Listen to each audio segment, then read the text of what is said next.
এটা তো শুধু সিপিআইএমের ধর্মঘট নয়, এটা গোটা ভারতবর্ষের শ্রমিক, কৃষক, মধ্যবিত্ত, মেহনতি তাদের ধর্মঘট। সেই ধর্মঘটে যারাই মনে করছেন যে এই সমস্ত অন্যায়ের বিরুদ্ধে প্রতিবাদ হওয়া দরকার, তারা ধর্মঘটে সামিল হবেন। যারা সামিল হবেন না, তারা প্রমাণ করলেন যে তারা এই সমস্ত দাবি তাদের জীবনের জন্য দাবি নয়। কোনো গণতান্ত্রিক পদ্ধতিতে পরিচালিত হচ্ছে না। এই রাজ্য হচ্ছে প্রকৃতপক্ষে একটা পুলিশ রাজ্যে পরিণত হয়েছে, যেখানে পুলিশি অত্যাচারটাই হচ্ছে শেষ কথা। কেরালার সঙ্গে তুলনা করতে কোনো লাভ আছে নাকি? এখানে লোকে তাদের ন্যায্য অধিকার পায় না। কেরালার মানুষ, তারা সাধারণ, তাদের ন্যূনতম সমস্ত অধিকার রক্ষিত। প্রথম রাজ্য ভারতবর্ষে যেখানে দারিদ্র সীমার নিচে কেউ বাস করছে না। এটা পশ্চিমবঙ্গ পারবে? কল্পনা করতে পারবে মমতার রাজত্ব? স্যার, একেবারেই শ্রম কোডের বাতিল সহ আরও একাধিক দাবিতে সিপিএমের আজকের যে ধর্মঘটের চিত্র আমরা সকাল থেকে দেখতে পাচ্ছি, কি বলবেন সে বিষয়ে? এটা তো শুধু সিপিআইএমের ধর্মঘট নয়, এটা গোটা ভারতবর্ষের শ্রমিক, কৃষক, মধ্যবিত্ত, মেহনতি তাদের ধর্মঘট।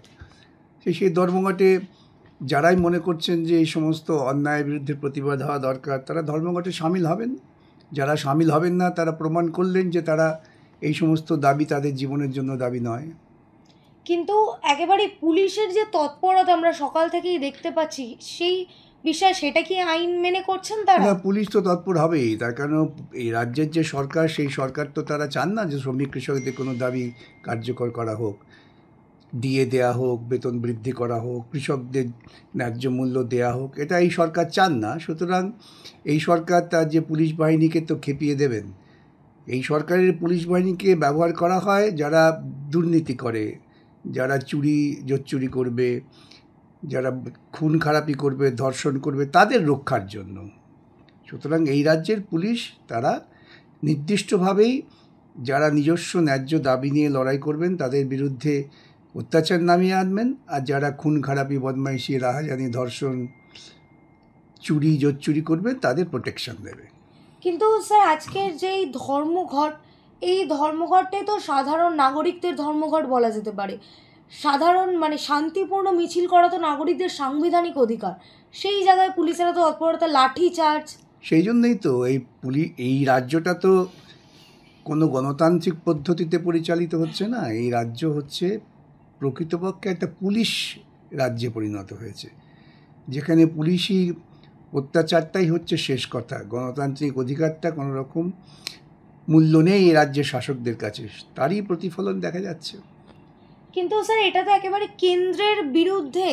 যে কেন্দ্র আর রাজ্যের মধ্যে মৌলিক পার্থক্যটা কোথায়? এটা বহুদিন থেকে রোজই বলি আমি, যে আরএসএস প্রাণিত দুটি রাজনৈতিক দল। একটি রাজনৈতিক দল তার বৃহৎ আকার, সে দেশ চালাচ্ছে, আর একটি রাজনৈতিক দল ক্ষুদ্র আকারে রাজ্য চালাচ্ছে। কিন্তু এদের মৌলিক চিন্তা ভাবনা সব এক। এদের মৌলিক চিন্তা ভাবনা হচ্ছে জয় শ্রীরাম বলো, জয় জগন্নাথ বলো, রাম মন্দির করো, জগন্নাথ মন্দির করো, কিন্তু বেতন বৃদ্ধির কথা বলো না। সেই জায়গায় তো মোদি এবং মমতা এক জায়গায় দাঁড়িয়ে আছে। সুতরাং এটা কেন্দ্রের বিরুদ্ধে শুধু নয়, এটা রাজ্যের বিরুদ্ধেও। তাই রাজ্য সরকার এরকম করছে। কিন্তু রাজ্য সরকারের এত তৎপরতা, রাজ্য তো তা হবেই তো। শ্রমিক কৃষক যদি তাদের বেতন বৃদ্ধি চায়, কৃষক যদি ন্যায্য মূল্য চায়, চা শ্রমিকরা যদি তাদের ন্যায্য বেতন চায়, তাতে রাজ্যর তো আপত্তি হবেই। কিন্তু স্যার, একেবারে সিপিআইএম এর সাধারণ সম্পাদক তরুণ নেতা সৃজন ভট্টাচার্যকে একেবারে গাঙ্গুলি বাগান থেকে আটক করা হলো। না তো হবেই, যারাই আন্দোলন করবে তাদের আটক করবে। প্রথমত ভুল বললেন, সৃজন হচ্ছে এসএফআইয়ের সম্পাদক, সিপিআইএমের না। সে যাই হোক, যারাই আন্দোলন করবে তাদের ওপরে পুলিশি জুলুম হবে। তো আমরা অনেক আগে দেখেছি, 70, 71, 72, 73, 74, 75, 76, এতে দেখেছি আমরা। আর তারপর 2011-র পর থেকে দেখছি। কিন্তু ন্যায্য দাবিতে যারাই পথে নামবে তাদেরই কি এই? হ্যাঁ, বটেই তো। ন্যায্য দাবিতে পথে নামলে আক্রমণ হবে, ডিএর দাবি নিয়ে রাস্তায় নামলে আক্রমণ হবে, কাটমানির দাবি নিয়ে নামলে পরে তাকে পুলিশ ডেকে চা জল খাওয়াবে, ফুলের মালা দেবে। কিন্তু একেবারে তৃণমূলের মধ্যে একাধিক পোস্ট আমরা দেখতে পাচ্ছি তৃণমূলের একাধিক নেতার, যে কেরালায় যেখানে ধর্মঘট বন্ধ, একেবারেই সিপিএম এর রাজত্ব যেখানে, সেই জায়গায় এখানে কেন ধর্মঘটের ডাক দিচ্ছেন তারা? আচ্ছা, তো কেরালায় রাজত্ব কী হচ্ছে দেখে এসছে? কেরালায় ওখানে দারিদ্র সীমার নিচে কেউ নেই, সব উপরে উঠে গেছে, ওরা তুলতে পেরেছে।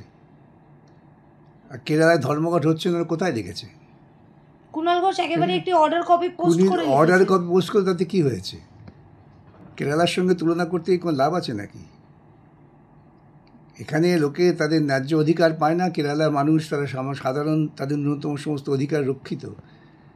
প্রথম রাজ্য ভারতবর্ষে যেখানে দারিদ্র সীমার নিচে কেউ বাস করছে না। এটা পশ্চিমবঙ্গ পারবে, কল্পনা করতে পারবে মমতার রাজত্বে? সেখানে ন্যূনতম যে বেতন দেওয়া হয় সেই রাজ্যের থেকে অনেক বেশি। সেখানে কৃষকরা তাদের যে ন্যূনতম মূল্য সেই মূল্য পায়। সেখানে শিক্ষা ব্যবস্থাটা সর্বত্র ছড়িয়ে আছে, এখানে শিক্ষা ব্যবস্থা লাটে তুলে দেওয়া হয়েছে। সুতরাং কেরালার সঙ্গে তুলনা করে লাভটা কি? কিন্তু সিপিএম নাকি এখানে প্রত্যাখ্যিত দু এক জায়গায় নাটক করে ছবি তুলতে গেলে জনগণ তাদের খিস্তি করছে। খুব ভালো কথা, তাই তো ওদের উল্লসিত হওয়া উচিত, ওদের এত আলোচনা হওয়া উচিত না। যদি জনগণ সিপিএমকে খিস্তি করে তা ভালো কথা, এই নিয়েও প্রেস কনফারেন্স করার দরকার কিসে? তার মানে সিপিএমের কাজে ওরা ভয় পাচ্ছেন, আতঙ্কিত, তাই প্রেস কনফারেন্স করছেন। কিন্তু স্যার একেবারে ধর্মঘটে কি নতুন প্রজন্মের মধ্যে আগের মতন সেই উৎসাহ আমরা দেখতে পাবো? কারণ কি অনেকেই এখন মনে করেন যে ধর্মঘট মানে একদিনের যে কাজ। অনেকেই মনে করে না, এটা একদল মাধ্যম প্রচার করে যারা মালিকের দালাল। যদি ধর্মঘটে কিছু না হয় তাহলে মালিকরা এত উত্তেজিত হবে কেন? কেন ধর্মঘট করছো? তো কিছু হচ্ছে না ধর্মঘট করলো।